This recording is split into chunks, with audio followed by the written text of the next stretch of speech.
Et voici notre texte de base. Hébreux chapitre 6, à partir du verset 1. Hébreux chapitre 6.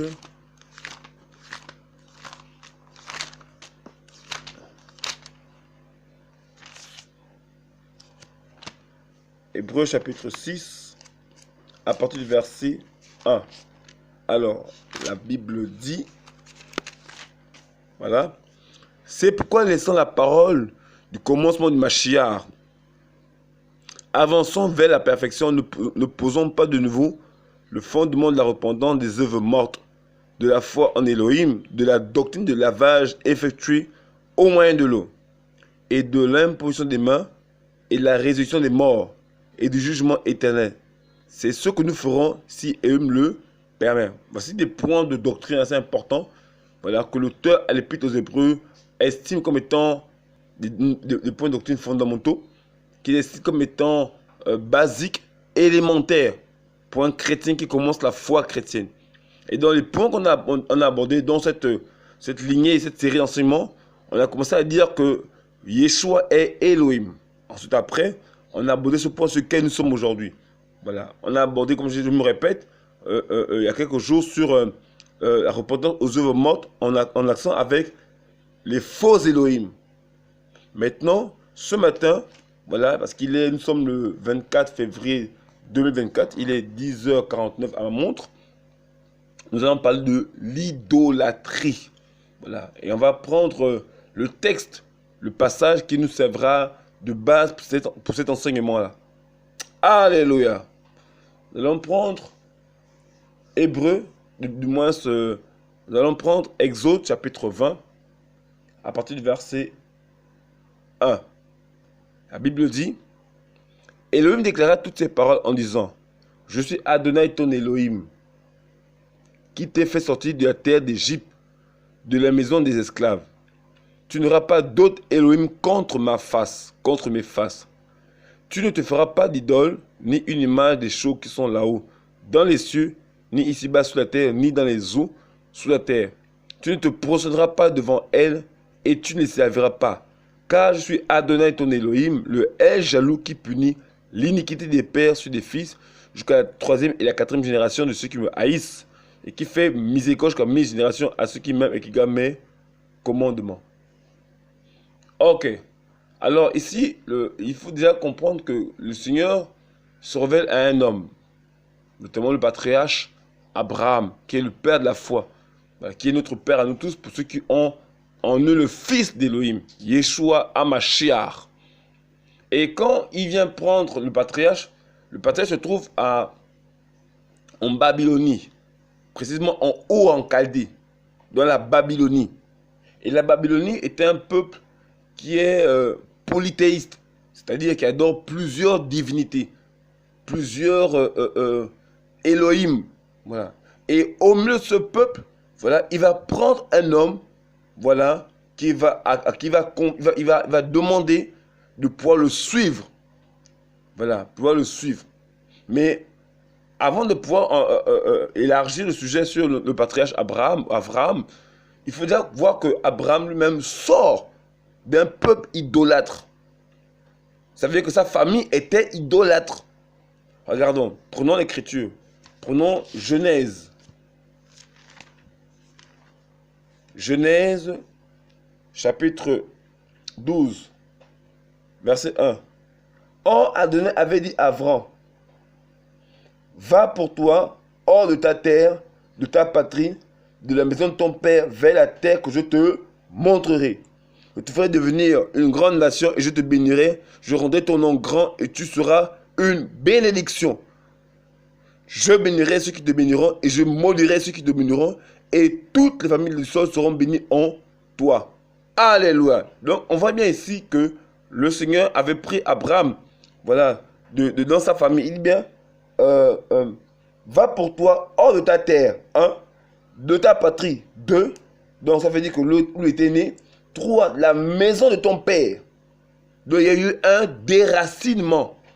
Parce que c'est vrai que tout homme peut quitter physiquement un lieu, physiquement partir d'un lieu A pour un lieu B. Mais ici, c'est assez particulier. Ici, il y a un déracinement culturel, un déracinement intellectuel, un déracinement, je veux dire,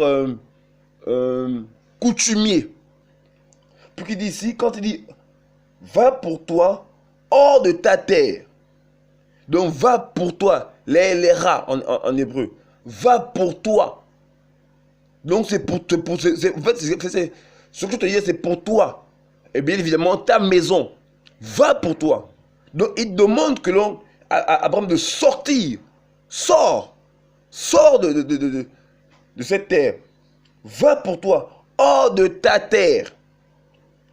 De ta patrie. De la maison de ton père. Vers. Donc, il quitte un lieu A pour un lieu B. Donc, il quitte pour aller s'installer. Donc, il y a un détachement, il y a un déracinement pour aller s'installer dans un lieu que le Seigneur lui-même lui montrait. Vous voyez un peu, frères et sœurs?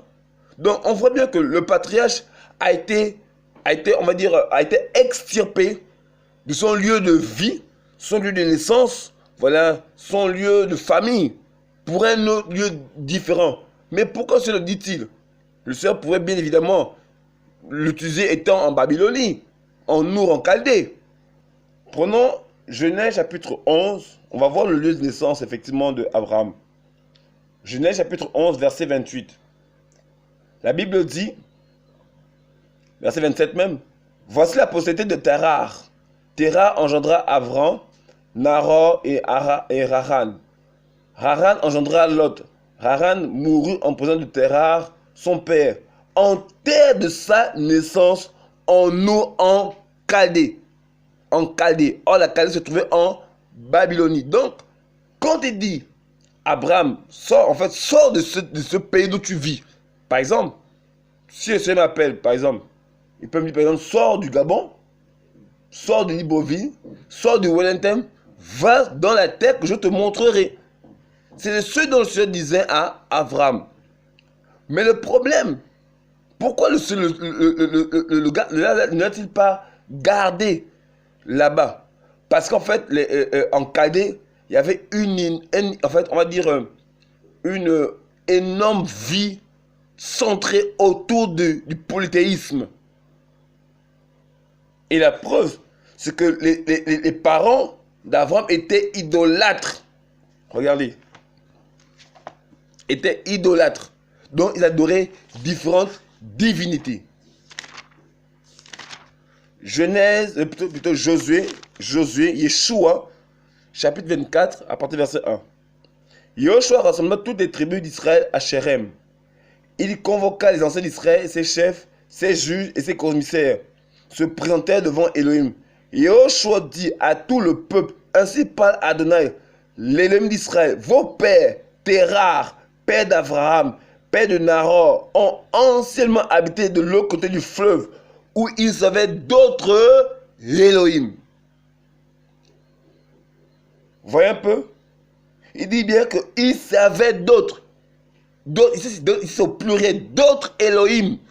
Donc c'est que Térar était polythéiste, adorait plusieurs Elohim. Alléluia. Ok. Ensuite il dit, verset 3, mais j'ai pris votre père Abraham de l'autre côté du fleuve, et je lui ai fait parcourir toute la terre de Canaan. J'ai multiplié sa possédé, et je lui ai donné Israël. Donc, en fait, quand Abraham est sorti de Nour en Chaldée, c'était pour qu'il ne répète plus les habitudes coutumières, les habitudes culturelles, les habitudes de famille familiale. Voilà. Qui n'est plus ces habitudes, mais qui sert l'Élohim des cieux différemment que ses pères ont adoré les autres Elohim. Waouh! Donc quand le Père vient libérer Abraham, c'était pour qu'Abraham ne répète plus ce qu'il a vu en Nour en Chaldée. Parce que Abraham avait, on va dire, était certainement appelé à devenir aussi un idolâtre. ou du moins s'il était peut-être même un idolâtre déjà. Et même son nom, Abram, veut dire paix élevée. Or, Terah était un adorateur de plusieurs divinités. Certainement, Abraham était promu était promu dans l'esprit à une position élevée. Peut-être être un mystique, un sorcier, parce que tu ne peux pas être en accord avec la divinité démoniaque et ne pas devenir un sorcier. En fait, tous ceux qui sont en contact avec la divinité démoniaque sont des sorciers, des mystiques. Donc ça veut dire qu'Abraham était appelé à devenir un mystique. Si peut-être même il n'était même pas au préalable. La Bible ne dit rien de manière précise à ce sujet. On ne peut s'avancer, mais on peut spéculer. Mais ce qui est sûr que les noms en Israël, du moins à l'époque, n'étaient pas donnés de manière fortuite. C'était pas un homme seul, un bon matin. Non, c'était toujours en vue de quelque chose. Avram.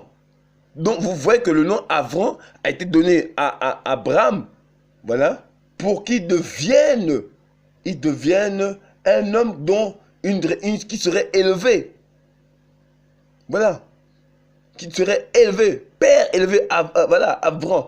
Père élevé. Donc il devait être élevé. Oh, c'est une élévation spirituelle. Oh, l'élévation spirituelle sans Elohim, Adonai Yeshua, c'est de la sorcellerie. Abraham était appelé à devenir un mystique. Mais comme il y avait l'appel du Seigneur sur sa vie, le Seigneur dit, sors de là. Sors de cet endroit. Je te conduirai vers la terre que je te montrerai. Donc, vous voyez bien que le Seigneur a dû sortir son serviteur de ce lieu paganisé.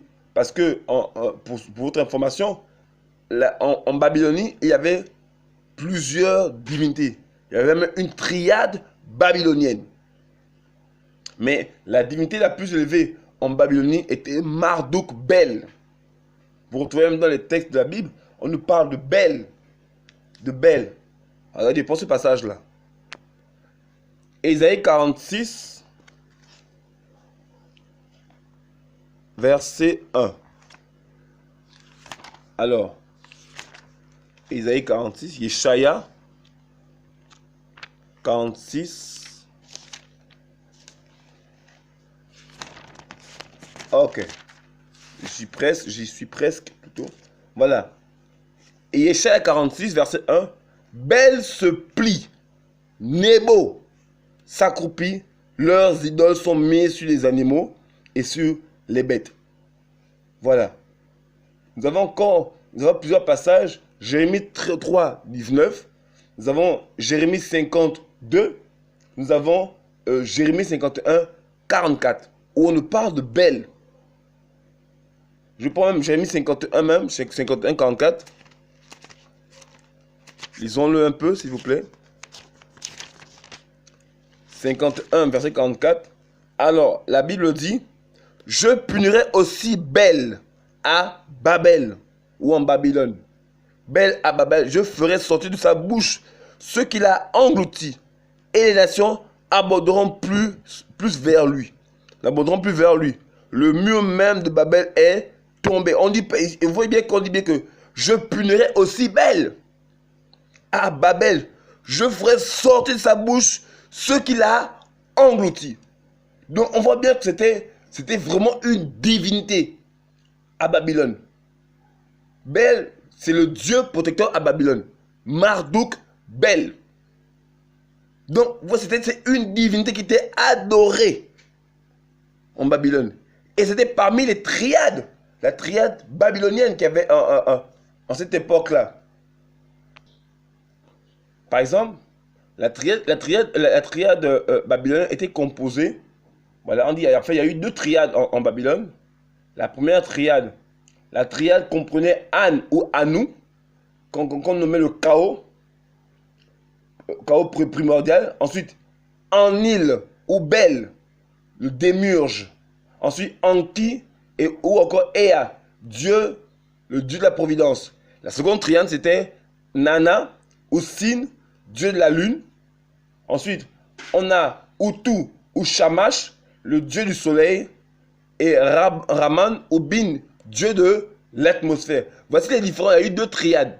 Il y a eu une première et ensuite il y a eu une seconde. Donc il y avait cette réalité en Babylonie. Ils adoraient plusieurs divinités. Et comme vous savez, on rend hommage à la divinité. Vous savez, le monde est organisé on va dire, les nations sont organisées en 3 grands pôles. Il y a un pôle religion, il y a un pôle politique et militaire, et un pôle économique. C'est un peu comme ça que les nations en général sont organisées. Et le pôle religion est sous l'administration de prêtres, de sorciers, qui ont la charge de pouvoir entretenir le pouvoir du roi, qui se fait passer pour un sorcier guérisseur. Et vous allez voir que depuis les temps anciens, le monde a fonctionné ainsi. C'est vrai, nous sommes sur l'idolâtrie, mais on explique d'abord toutes ces choses-là, voilà, pour qu'on comprenne pourquoi aujourd'hui on parle de divinité, d'idolâtrie. Regardons, prenons Genèse chapitre 11. Genèse chapitre 11, à partir du verset 1. Toute la terre était d'un seul langage, et d'une seule parole. Mais il arriva, comme il se passait à l'Orient, qu'ils trouvèrent une vallée en terre de Shinéa et y habitèrent. Ils se dirent, l'homme à son compagnon, venez, faisons des briques et cuisons-les au feu. La brique devint pour eux de la pierre, et le bitume devint pour eux de l'argile. Il dit, venez, bâtissons-nous une ville, et une tour dont la tête soit jusqu'aux cieux. Faisons-nous un nom, de peur que nous soyons dispersés sur la face de toute la terre. Donc on voit premièrement, il dit, bâtissons-nous une ville. On a la position politique. La position politique, parce que politique vient du mot grec polis, qui parle de ville, dans la gestion de la ville. Après on dit quoi? Bâtissons-nous une tour. La tour ici c'est la religion. La manière d'adorer Elohim, en guillemets. Et ensuite après on dit, bâtissons-nous une ville et dont la tête touche jusqu'aux cieux. Faisons un nom. Donc on a maintenant l'identité, la communauté. Voici comment les nations sont organisées. Il y a le côté politique et le côté religieux. Et dans le côté politique, bien évidemment, pour les hommes vivent les uns envers les autres, voilà, ils vivent d'une économie. Ils vivent par l'économie. Ça peut être un système de commerce, ça peut être d'économie parallèle ou de substitution, je ne sais, mais un système économique qui fait fonctionner le pays. Voilà, et qui va permettre à la croissance du pays et l'expansion du système économique de cette nation. Mais les 2 grands axes, en général, sont le côté politique et le côté religieux. Et même le côté politique, on a, comme tout à l'heure je le disais, il y a le côté économique et le côté militaire. Parce que le côté militaire, ça va à organiser, à protéger, à sécuriser la nation contre les potentiels envahisseurs. Alléluia. J'espère que vous suivez, parce qu'on veut vraiment entrer dans l'enseignement pour expliquer un peu le problème d'idolâtrie. Donc, ce qui fait que quand le Seigneur dit à Abraham, sort, en fait, il veut qu'Abraham se détache de la manière dont c'était vécu là-bas. Parce qu'en Babylonie, la divinité était élevée dans tout le royaume. Et tous les habitants du royaume devaient l'adorer. Rappelez-vous que, par exemple, en Israël, le Seigneur avait dit aux Hébreux, aux enfants d'Israël, que vous n'aurez pas d'autre Elohim devant ma face. Parce qu'il voulait être le seul et unique Elohim adoré en Israël. Ça veut dire que chaque peuple avait une adoration vouée à une divinité. Vous voyez un peu? C'est une réalité. Chaque peuple, chaque nation est organisée autour d'une divinité. Elle s'organise, elle vit. Même les noms qu'elle donne, c'est sous l'influence de cette divinité. Waouh! C'est pas en vain que vous allez voir que dans plusieurs tribus, vous allez voir par exemple des gens qui portent des noms en relation avec la divinité. Parce que la divinité est la religion est le niveau le plus élevé qui influence toute une communauté. Parce que les gens vivent et jurent que par la divinité, toutes leurs actions leur code de vie, leur manière de se comporter, d'agir, même de manger, de se vêtir, de parler, dépend de la manière dont la divinité dirige, oriente toute la génération, tous les descendants, tous les habitants. Parce que le niveau suprême qui dirige la nation, c'est le côté religieux. Parce que le côté religieux mettait l'homme en contact avec l'héritage spirituel, et le côté politique peut-être mettre en application la pensée, les directions de la divinité. Waouh! Alléluia! Alors, maintenant, quand on regarde un peu cette réalité, on comprend que, par exemple, je prends un cas simple. Je prends chez les Pounous, vous avez des gens qui s'appellent Manfumbi. Je pense qu'il veut dire genre le cadavre. Mbumba, qui peut dire serpent. Vous avez encore d'autres noms. Mais ces noms-là, vous allez trouver ça dans les traditions louées au Witi. Vous voyez un peu? Donc ça veut dire que quand vous voyez ces noms, c'est parce que les gens habitant à la communauté sont rattachés à la divinité. Voilà pourquoi ils donnent des noms qui viennent de leur divinité. Par exemple, regardez chez ceux qui, en guillemets, le mieux chrétien, en général, la chrétienté, le christianisme. Vous avez voir, les gens s'appellent Pierre, Jacques, Jean, Paul, Marie. En fait, pourquoi ces noms-là? Parce qu'ils se rattachent à la foi, en guillemets, chrétienne. Ils se rattachent. Les musulmans, vous avez trouvé Mohamed, Issa, Daouda, en fait, autant de noms. Pourquoi? Parce que c'est rattaché à la divinité, l'islam. Vous voyez un peu, frères et sœurs? Par exemple, quand vous voyez par exemple chez les Hébreux, Yeshaya, Yirmeya, Yereskel, Ézéchiel. Vous avez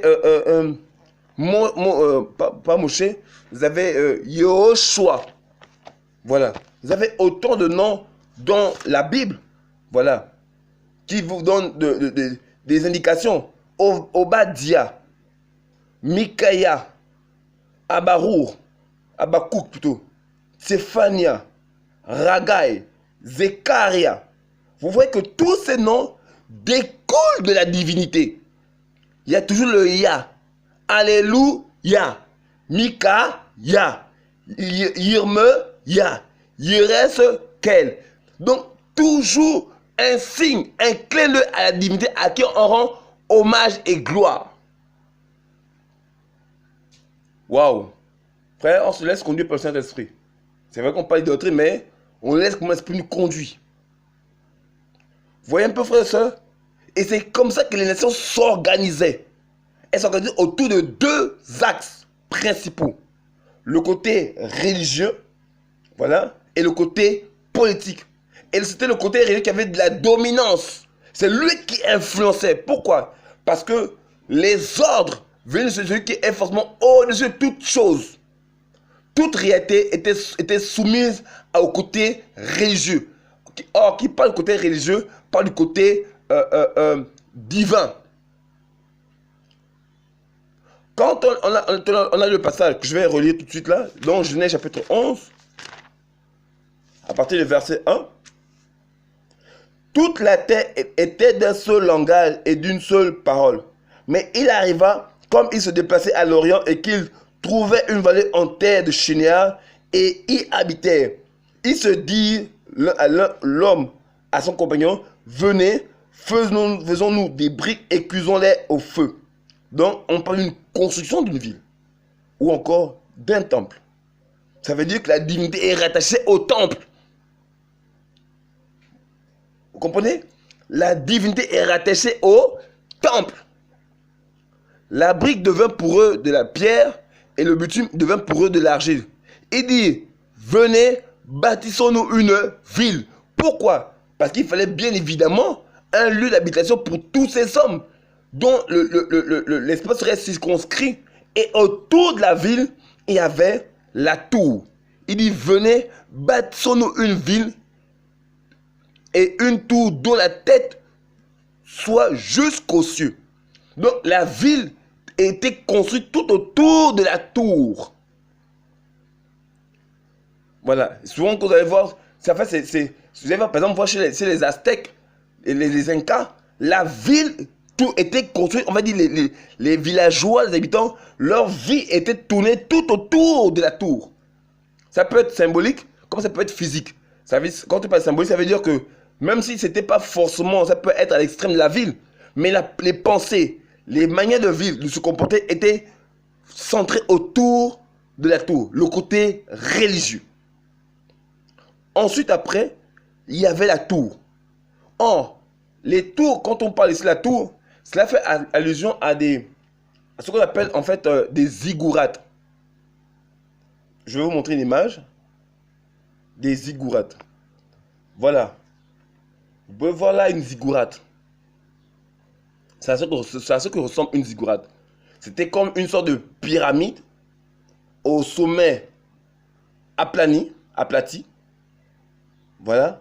Et au sommet de cette ziggourate, voilà, vous avez, en fait, c'était au sommet, il y avait, on va dire une sorte, un hôtel où venait le prêtre. Là, par exemple, vous avez une autre image là. Vous avez une autre image de la ziggourate. Vous voyez, non? Vous voyez bien qu'on va dire à l'extrême de la ville, vous avez aussi une autre ziggourate. Vous voyez un peu, frères et sœurs? Donc, vous voyez bien qu'effectivement, vous voyez que la ville, bien qu'étant construite, elle est, on va dire, elle est pratiquement autour. C'est vrai c'est excentré, mais la vie des villageois dépendait de la tour, le côté religieux. Tout était centré autour de cette réalité, le côté religieux. Et au sommet de la tour, il y avait un autel où le prêtre seul venait pour être en contact avec la divinité.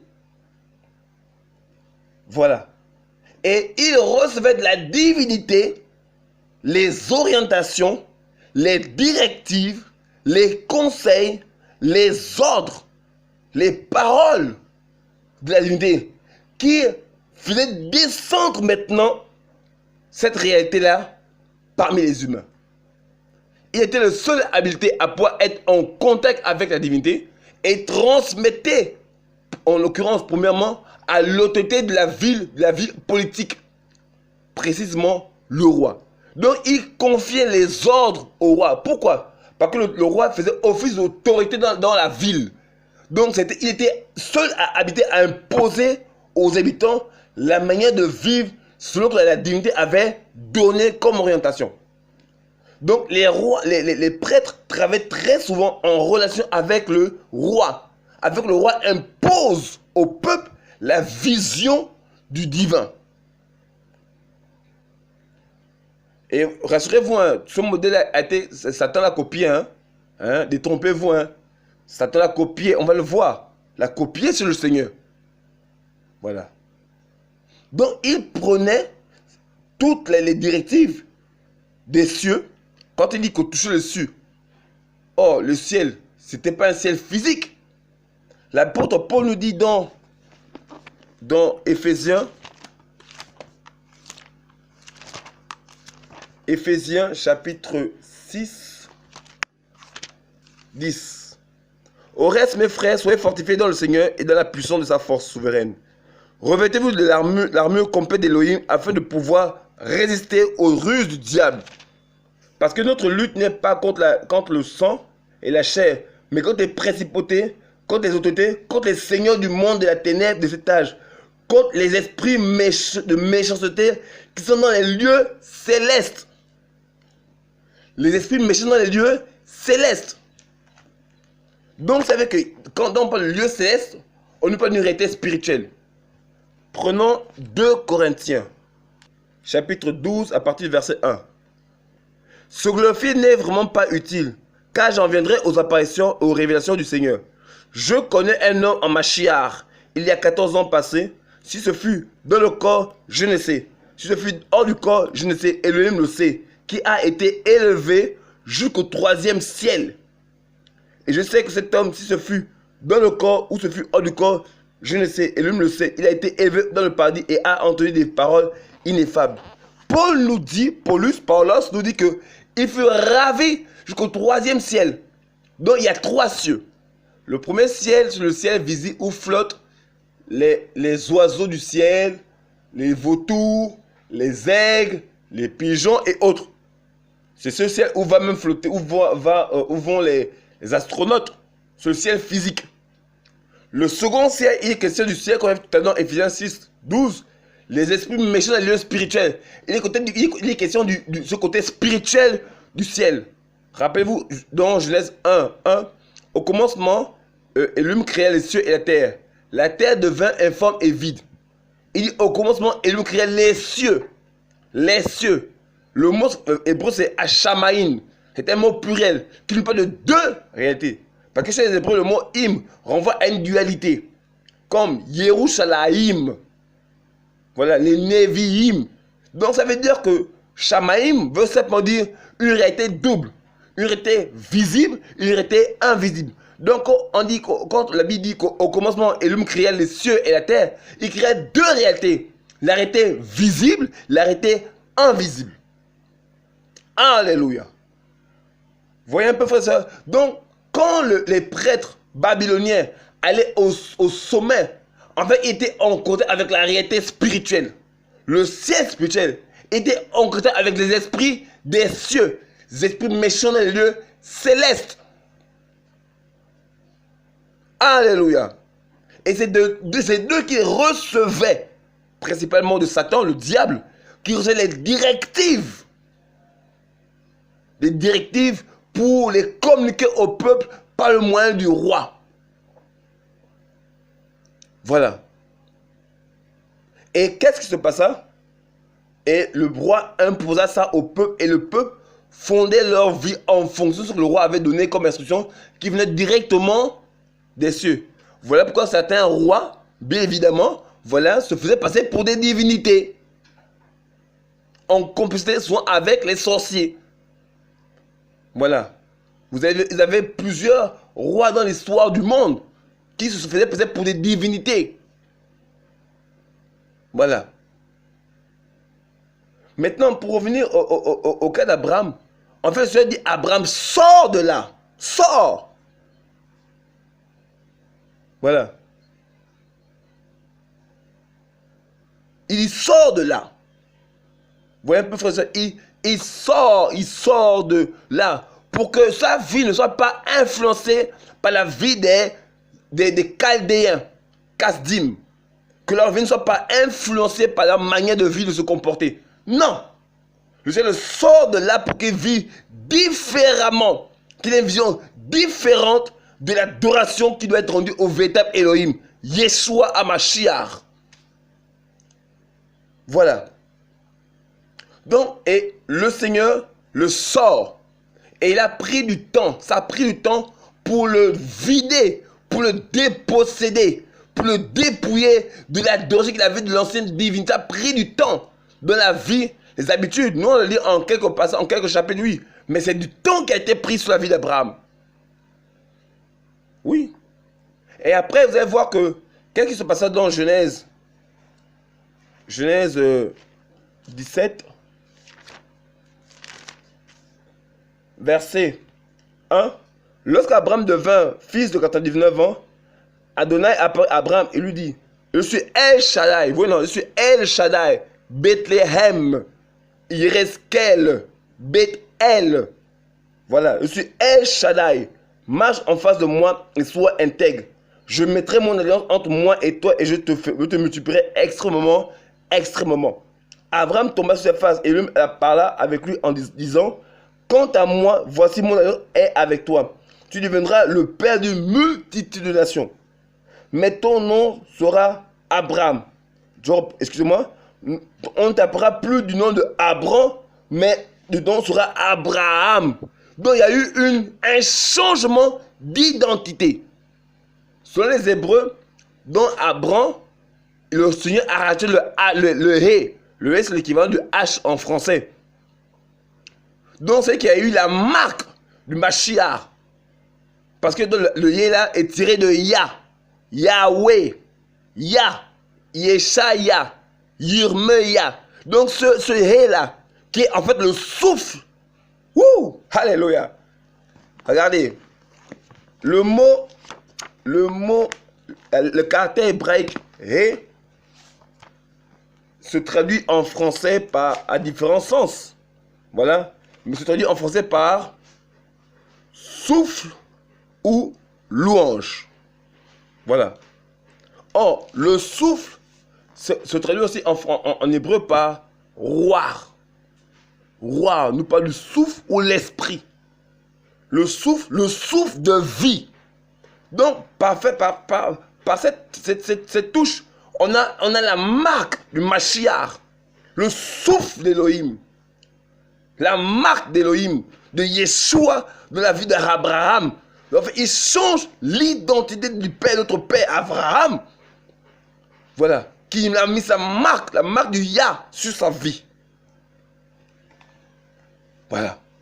Waouh. Il est passé de Père élevé à Père d'une multitude. Ben oui. Et oui, frères et sœurs, le Seigneur fait les choses comme il veut. Quand il change l'identité de quelqu'un, il procède à un changement total. Voilà que l'apôtre Paul dit, si quelqu'un est en Christ, en Mashiach, il est devenu une nouvelle créature. Les choses anciennes sont passées et toutes choses sont devenues nouvelles. Donc on voit bien qu'il y a un changement radical entre la vie ancienne et la vie nouvelle. Voilà. Donc on voit bien que le Seigneur avait demandé, voilà, avait dit à Abraham, ton nom, on ne t'appellera plus Abraham, parce que ça vient de Babylone, mais je t'appellerai maintenant Abraham, qui se termine par le père d'une multitude de nations. Voilà. Vous voyez un peu, frères et sœurs? Et le Seigneur, et on voit bien qu'il y a eu un changement, une transformation dans la vie d'Abraham. Après, il a donné des sangs, comme vous savez, à Israël qui était né bien avant, Yitzhak, après il y a eu Yaakov et les autres. Et le Seigneur se révèle finalement aux enfants d'Israël sur le mont Horeb, dans le désert de Sinaï. Et il leur donne ces recommandations qu'on a lues tout à l'heure dans Exode 20. Je suis Adonai ton Elohim, qui t'ai fait sortir de la terre d'Égypte, la maison des esclaves. Tu n'auras pas d'autre Elohim contre ma face. Tu ne te feras pas d'idole, ni une image des choses qui sont là-haut dans les cieux, ni ici-bas sur la terre, ni dans les eaux, ni sous la terre. Donc on voit que le Seigneur demande aux Hébreux de ne pas avoir d'autre Elohim que lui. Voyez un peu, frères et sœurs? Waouh! Or, vous pouvez voir que, quand vous voyez par exemple nos nations, prenons le cas de notre nation, mais elle était dirigée par des satanistes. Voilà pourquoi vous pouvez avoir, par exemple, dans différents carrefours, vous avez les différentes statues en l'hommage des différentes divinités. On en a parlé dans l'enseignement précédent. Comment se fait-il que dans différentes villes du Gabon, on retrouve des statues en l'honneur des esprits des eaux? Akanda, Mouila et autres villes, je ne sais. Je n'ai pas fait toutes les villes du Gabon pour pouvoir toutes les citer. Vous allez là à Rio, vous allez voir une grande stèle avec des masques qui ont été sculptés dans la pierre. Mais on les marque de la divinité. Vous voyez bien en fait qu'en d'autres termes, c'est un renvoi à la culture ethnique, la culture coutumière, la culture traditionnelle. Donc, on veut nous faire comprendre que le Gabon est rattaché à ses racines, qui sont la culture traditionnelle. Et c'est clair que le dirigeant de la nation, voilà, est forcément sous l'influence de cette culture. Ben oui, lui aussi, il est sous l'influence de cette culture. Et il travaille en accord, c'est avec les textes qui régissent la vie politique, mais il est aussi en rapport avec la divinité. Lors de l'investiture, nous l'avons vu, comment des pygmées venaient danser. Là, et notre dirigeant est venu à côté d'eux. Oui, c'est des faits qui sont faits devant nous. Parce que les nations sont dirigées par des entités. La France est dirigée par la franc-maçonnerie. Le Gabon aussi par la franc-maçonnerie. C'est pas une chose à douter. Toutes les nations sont dirigées par les forces du mal. Les œuvres des ténèbres. On va prendre la parole. Regardez. Dans Luc.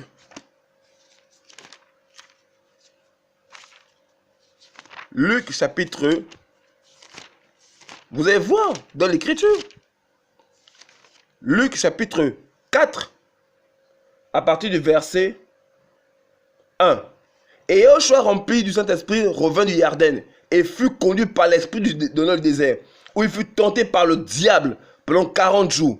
Et il ne mangea rien durant ces jours-là. Et après qu'il fut écoulé, il eut faim. Et le diable lui dit, si tu es fils d'Élohim, ordonne à ces pierres qu'elles deviennent du pain. Et Joshua lui répondit et disant, il est écrit que l'être humain ne vivra pas seulement de pain, mais de toute parole d'Élohim. Le diable l'ayant emmené sur une haute montagne lui montra en un instant tous les royaumes de la terre habités. Et le diable lui dit, je te donnerai toute cette autorité et leur gloire, car elle m'est livrée et je donne à qui je veux. Si donc tu te procèdes devant moi et qu'elles seront toutes à toi.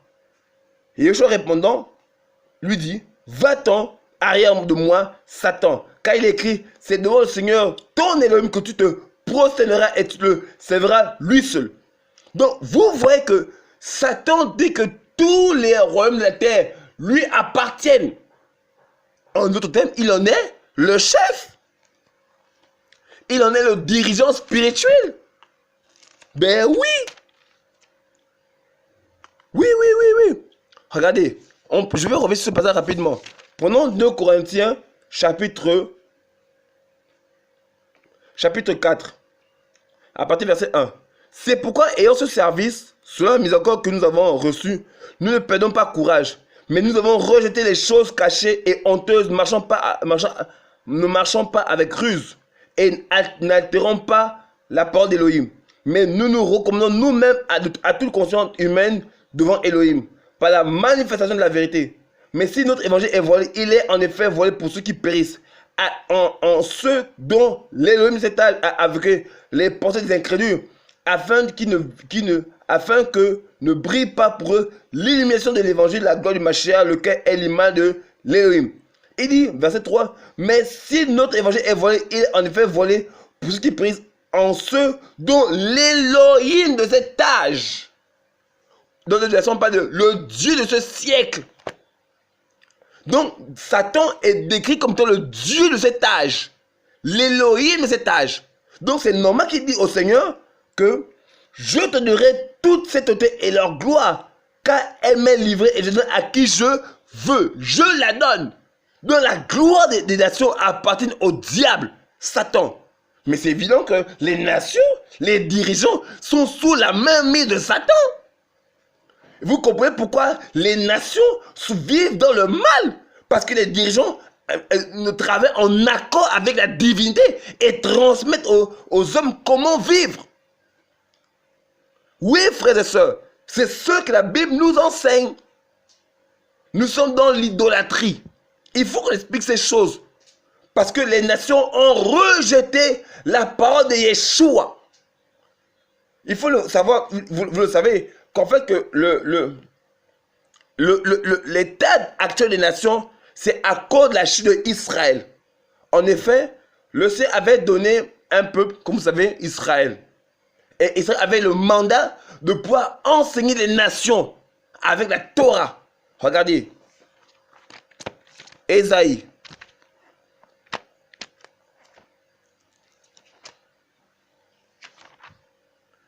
Ésaïe chapitre 2. Ok. Verset 3.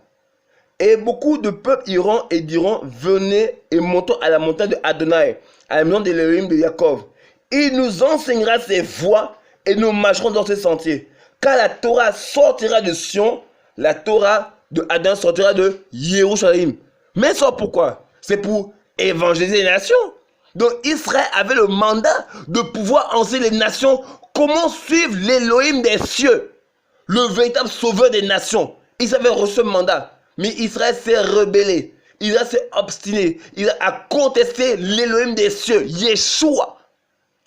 Et parce qu'ils sont rebellés, après moult interpellations, maintes interpellations, revenez à moi, repentez-vous. Ils ont refusé, ils ont boudé, ils ont contesté et tué les prophètes qui venaient leur annoncer la parole du Seigneur. Mais qu'est-ce qui se passa? Le Seigneur dit, comme vous ne voulez pas, il va retirer sa gloire. La gloire du Seigneur s'est retirée. Vous pouvez lire Ézéchiel 10, Ézéchiel 11, même depuis le verset 9, chapitre 9, chapitre 8, chapitre 9, chapitre 10, chapitre 11. La gloire de Elohim s'est retirée d'Israël. Et quand elle s'est retirée, elle est allée sur le seuil de la porte. Après, elle est montée sur le dessus de la ville, les montagnes, je pense, les montagnes de la ville. Voilà. Mais qu'est-ce qui s'est passé après? Israël a été livré entre les mains des nations étrangères, précisément le royaume de Babylone, qui était dirigé par le roi de Babylone, le roi Nebuchadnezzar. Il a maté, il a détruit Yerushalayim. Il a détruit. Et c'est de là a commencé les temps des nations. Ça veut dire que les nations ont commencé à s'auto-diriger. Bien que le monde était déjà sous la main de Satan, parce que Adam avait péché. Mais Dieu voulait rattraper les choses. Mais comme l'homme a contesté, il a laissé. L'homme fait les choses selon sa volonté. Et ce qui fait qu'aujourd'hui, on observe une telle... les dérives. Parce que les rois des nations sont soumis au Dieu, l'élu de cet étage, de ce siècle, Satan. Donc, tout ce qu'ils font là, parce qu'ils reçoivent de Satan lui-même directement toutes les directives. Comment l'homme doit vivre, comment l'homme doit se comporter, comment l'homme doit même manger. Parce que quand on vous dit, par exemple, que vous devez manger un repas le matin, un repas à midi, un repas le soir, c'est un code alimentaire diététique. C'est le New Age. Oui, même la manière de manger a été donnée par Lucifer. Oui, la manière, l'école a été instruite à la manière de la franc-maçonnerie. Vous ne voyez pas qu'il y a des étapes. CP1, CP2, CE1, C2, CM1, CM2. C'est des étapes, des stèles, des niveaux. Mais c'est les mêmes grades que de la franc-maçonnerie. On parle du 33e degré. On y accède après avoir été reconnu compétent, avait été reconnu, avait été accepté au niveau X, par le niveau supérieur. C'est le même principe. Et voilà pourquoi de plus en plus les nations sont en train d'insuffler maintenant dans le milieu scolaire la pensée de l'homosexualité.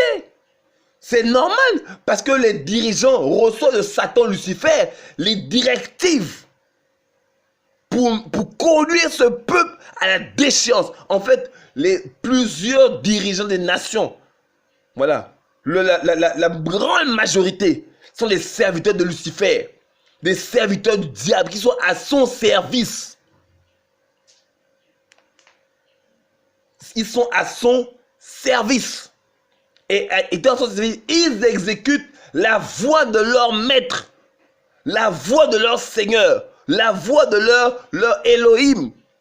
Et ils travaillent en accord avec des prêtres mystiques, sataniques, sorciers, lucifériens, possédés. Et c'est eux qui leur transmettent à ces dirigeants comment ils doivent diriger leur nation et imposer le culte de Satan, le diable. C'est comme ça que les choses se passent. Mais ça, Satan l'a récupéré chez le Seigneur. Voilà.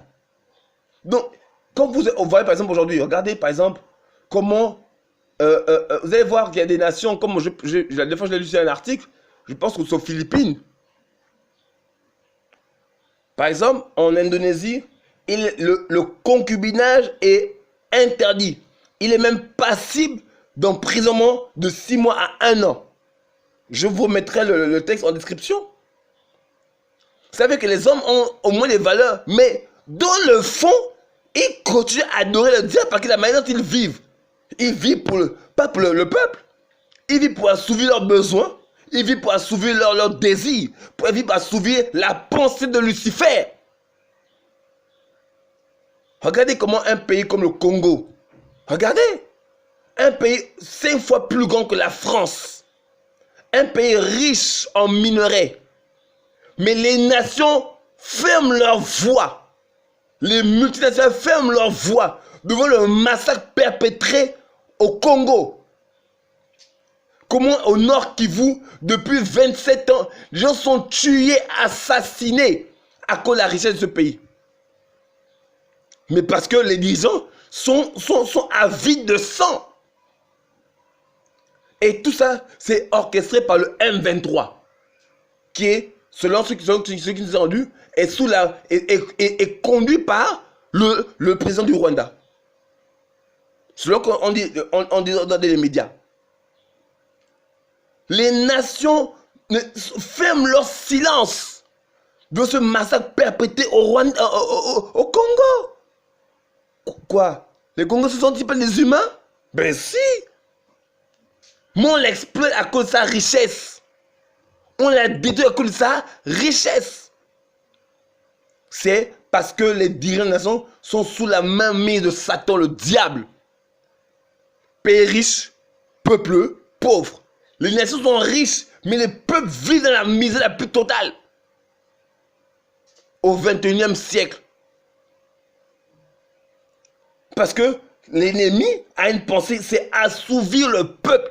Souvent, les dirigeants lisent le livre de Machiavel. Comment imposer l'autorité et que personne ne te résiste. Je lisais un documentaire où on disait que Amin Dada, l'ancien dirigeant ougandais, je pense, si je ne me trompe pas, lisait le livre de Machiavel. Pour savoir comment diriger le peuple. Imposer un règne de la terreur pour être craint par les gens. Mais lui-même était un grand mystique.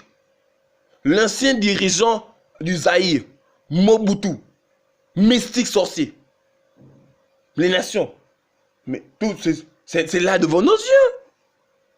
Ils adoraient le diable. La franc-maçonnerie, c'était un culte au diable.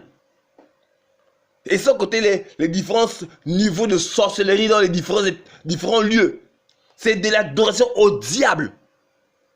Et c'est comme ça que les nations sont organisées. Et ils imposent maintenant aux hommes l'idolâtrie. En fait, en d'autres termes, ils demandent d'adorer d'autres Elohim que le véritable Elohim. Oui. C'est ça la réalité. En fait, par la manière dont les choses sont organisées, c'est pour dire aux hommes, n'adorez plus le véritable Elohim, ou du moins, ne l'adorez pas. Adorez ce que nous montrons. Oui. Ils vont adorer les démons. Oui.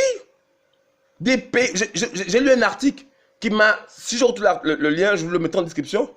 Comment les gens, voilà, des enfants, il y a un culte de la sexualité.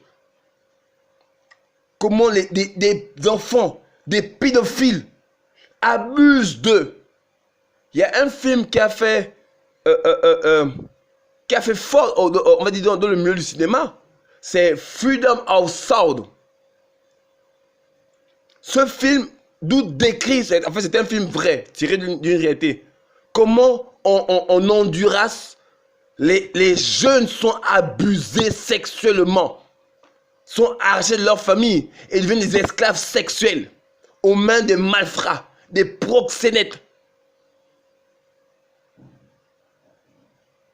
Oui, c'est le mal dans les nations, c'est les ténèbres, c'est le péché, c'est l'idolâtrie. Parce qu'on fait adorer aux êtres humains un autre Elohim. Il y a une autre adoration qui ne montre pas vers le vrai Elohim, mais qui descend vers le Dieu de ce siècle, l'Elohim de cet âge. Satan, le diable, qui sont en accord avec différentes divinités. tantôt ils adorent les eaux, tantôt les esprits de guerre, tantôt les esprits de combat. C'est l'idolâtrie dans les nations. Et c'est de ça que le Seigneur disait à Abraham, sors de là, sors de là, sors de là. Le Seigneur ne voulait pas que Abraham devienne comme l'un d'eux. Parce que d'Abraham, il voulait susciter une nouvelle génération par sa semence. Waouh! Vous voyez un peu, frères et sœurs, c'est comme ça que les nations sont organisées. Vous allez toujours voir que ces hommes-là, vous ne vous rendez pas compte pourquoi les nations sont acharnées contre Israël? Oui, je suis d'accord que ce qui se fait actuellement du côté de Gaza n'est pas bien. Il y a des victimes qui sont tuées dans ces bombardements. Ce n'est pas bien. Et oui, on doit dire, nous dénonçons ces choses. Mais pourquoi il ne se plaint pas pour que les Gazaouites rendent les prisonniers de guerre? Mais qu'il y ait une pression sur eux et qu'on libère ces prisonniers et que le premier ministre israélien a dit, tant que le dernier prisonnier n'est pas libéré, ils n'arrêteront pas. Mais pourquoi ils ne mettent pas pression sur le Hamas pour qu'on libère? La fille suivie a dit se lever, elle dénonce ça. Ok, d'accord. Mais pourquoi ils ne dénoncent pas le massacre perpétré au Congo? Oui. Parce qu'en fait, les gens n'aiment pas la loi de Adonai Yeshua. Et le mobile qu'on trouve sur le génocide. Mais qui a parlé du génocide au Rwanda? Qui a parlé de ces horreurs commises par Léopold II, l'ancien roi belge, commis au Congo? Mais ça reste sous silence. Ces massacres perpétrés. Pourtant, regardez, l'ancien dirigeant libérien, Charles Taylor, et à cause des diamants, il a tué des gens. C'est le mal. Parce que les dirigeants, en contact avec la divinité, leur imposent une manière de vivre. S'ils veulent voir leur royaume être leur royaume, voilà, être perpétué. S'ils veulent voir leur durée, ils doivent assurer les besoins de la divinité, notamment le sang humain. Et vous allez voir que dans ces murs, il y a le sang qui est versé, il y a du champagne qui est versé, il y a du sexe en abondance. Parce que ce sont les désirs impurs que l'ennemi insuffle aux nations. Oui. Ben oui, c'est ça la vérité. C'est comme ça que les nations vivent aujourd'hui. Et les nations sont dirigées comme ça, à différents stèles. Mais vous pensez que les nations sont dirigées par qui? Mais c'est par le diable. La plus grande institution mondiale dirigeante, c'est qui? C'est l'ONU. Mais l'ONU, c'est qui? C'est le Conseil des Nations. Et tout ça dirigé par les grandes familles européennes, les Rothschild, qui sont des très grands mystiques, des hauts niveaux dans la franc-maçonnerie et les Illuminati. Et c'est eux qui imposent aux nations comment il faut vivre. Mais d'où reçoivent-ils ces directives? Mais c'est la ziggourate spirituelle. Ils reçoivent de Lucifer des directives et qui les déploient vers les nations et imposent le règne de Lucifer sur la terre. Ben oui, l'idolâtrie. L'idolâtrie. Ben oui.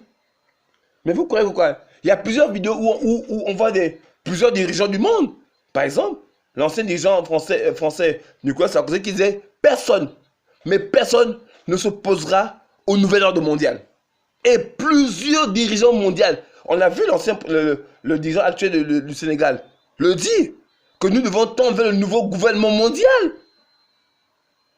Frère, mais vous ne vous rendez pas compte que les nations sont dirigées par le diable? Voilà pourquoi au cœur des ténèbres doit jaillir une lumière. Alléluia. La lumière des cieux, pas le moins d'un peuple. Parce qu'il y a des peuples, il y a aussi un peuple. Oui, ce peuple, c'est l'Église qui a pour vocation d'élever le seul et véritable Elohim, le roi des cieux, le roi de l'univers, Yeshua HaMashiach. Voilà pourquoi partout l'église, elle est toujours persécutée, parce que les ténèbres n'aiment pas la lumière. Voilà pourquoi mon frère, quand tu prêches l'évangile, tu es haï par les voisins, par les voisines, par ta famille, parce que les hommes qui t'attaquent sont possédés des démons qui sont enragés parce que tu annonces le message vertueux, le message de la lumière, le message du salut. Ils te combattent, ils t'attaquent en rêve, en songe. C'est des combats, c'est des clashs, mais parce que la lumière qui est en toi les dérange. Ben oui, frère et soeur.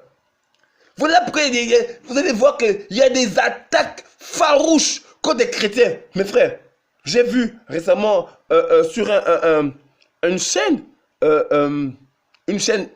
voilà, qui parle des chrétiens persécutés. Mais le nombre de chrétiens persécutés dans le monde, c'est énorme. C'est énorme. Les chrétiens persécutés dans le monde. Oui, frère, c'est énorme. Et c'est parce que les ténèbres ne veulent pas la lumière. Oh, nous devons annoncer les vertus du royaume. Parce que le vrai, véritable roi des nations arrive. Le maître des cieux, il est en train de venir. Dans sa gloire puissante et glorieuse. Le maître des cieux, Yeshua, dont le nom fait trembler Lucifer, fait trembler la terre, les démons, les sirènes des eaux. Tout le monde tremble à son nom. Et voilà pourquoi de plus en plus, même nos dirigeants ont besoin d'entendre l'évangile. Voilà pourquoi si tu souhaites une position stratégique auprès d'un dirigeant, annonce l'évangile. Qui sait? Peut-être son cœur se convertira.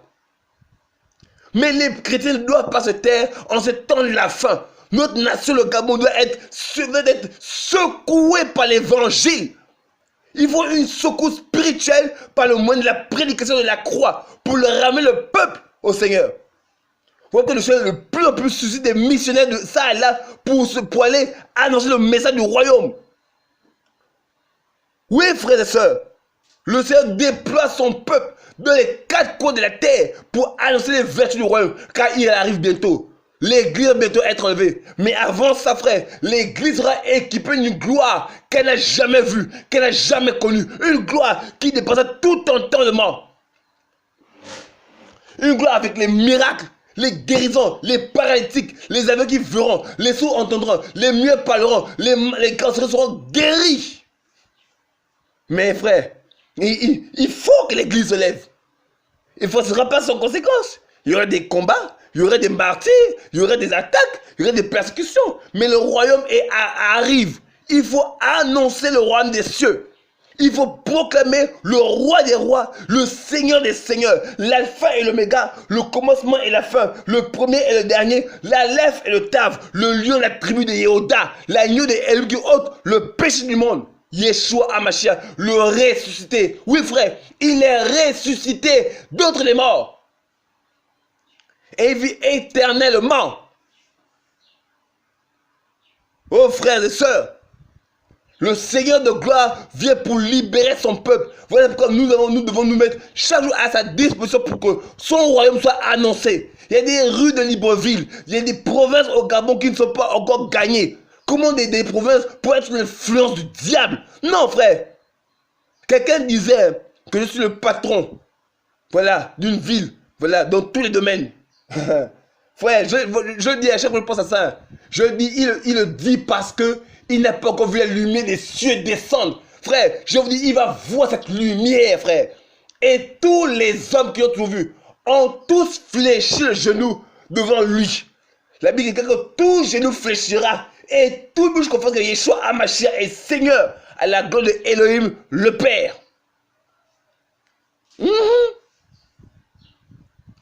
Oui, frères et sœurs. Le maître est en train de revenir. Et de plus en plus, la gloire accompagne ses enfants. La gloire, même là où je parle, la gloire est même sur vous. Au nom de Yeshua. Alléluia. Le Seigneur restaure même vos vies de prière. Il restaure même l'onction sur vos vies. Le feu tombe sur toi, ma soeur, mon frère. Oui, Le feu est en train de vous embraser. Parce que le peuple veut réveiller son peuple. Dans l'esprit, il est en train de réveiller des gens. Le Seigneur veut réveiller son peuple. Mais il a besoin des cadeaux que nous sommes. Pour que son message passe. Oh, frères et sœurs. Frères et sœurs. On doit annoncer. Vous savez, il y a des gens qui vivent dans ces choses simplement parce qu'ils n'ont connu que ça. Frère, il faut que nos dirigeants, il faut que les hommes et les femmes sachent qu'il y a un autre royaume, qu'il y a un autre Elohim au-dessus de tous les Elohim. C'est normal que eux s'attachent à leurs Elohim parce qu'ils le pensent comme étant puissant, parce qu'ils ont la force, la puissance, les armes. Mais quand ils rencontrent un autre Elohim qui ne parle pas beaucoup, mais quand il dit une parole, il désarme tous les êtres humains. Il est le chef, on l'appelle l'Éternel des armées, le chef de toutes les armées. Oh frère, il y a un roi dans la Bible qui était le roi des nations, le roi des rois. Frère, quand ce roi a croisé l'autre roi des rois qui est au-dessus de tous les rois, il a fléchi le genou. Il a fait 7 ans en forêt, comme un animal. Le roi Nebuchadnezzar, il est là à manger les herbes comme un animal. Et les ongles ont poussé comme une bête féroce. Et au terme de 7 ans, il s'est redressé. Il a regardé vers le ciel. Je vais même vous lire ça. Daniel. Daniel chapitre 4, à partir du verset 25. Toutes choses arrivèrent au roi Nebuchadnezzar. Au bout du 12e mois, comme il se promenait dans le palais royal de Babel, le roi répondit et dit, n'est-ce pas ici Babel la grande que j'ai bâtie pour être la maison royale par la puissance de mon pouvoir et pour la gloire de ma majesté? La parole était encore dans la bouche du roi qu'une voix descendit des cieux disant, roi Nebuchadnezzar, on t'annonce que ton royaume va être ôté.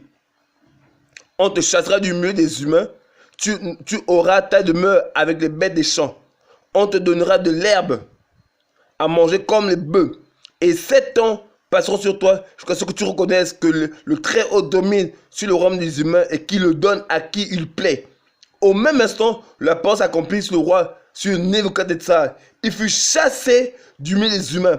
Il mangeait de l'herbe comme le bœuf et son corps fut arrosé de la rosée des cieux jusqu'à ce que son poil croisse comme les plumes de l'aigle et ses ongles comme ceux des oiseaux. Mais à la fin de ces jours, moi, Nebuchadnezzar, je levai les yeux vers les cieux et la connaissance me revint. J'ai béni le Très-Haut, j'ai loué et glorifié ce qui vit éternellement. Celui dont la domination est une domination éternelle et dont le règne subsiste de génération en génération. Tous les habitants de la terre ne comptent pour rien devant lui. Il agit comme il lui plaît avec l'armée des cieux et avec les habitants de la terre. Et il n'y a personne qui empêche sa main et qui lui dise, que fais-tu? À l'instant même, la connaissance me revint, la gloire de mon royaume, ma majesté et ma splendeur me furent rendues. Mes conseils et mes nobles me cherchaient. Je fus rétabli dans mon royaume et ma gloire et ma grandeur furent extraordinairement augmentées.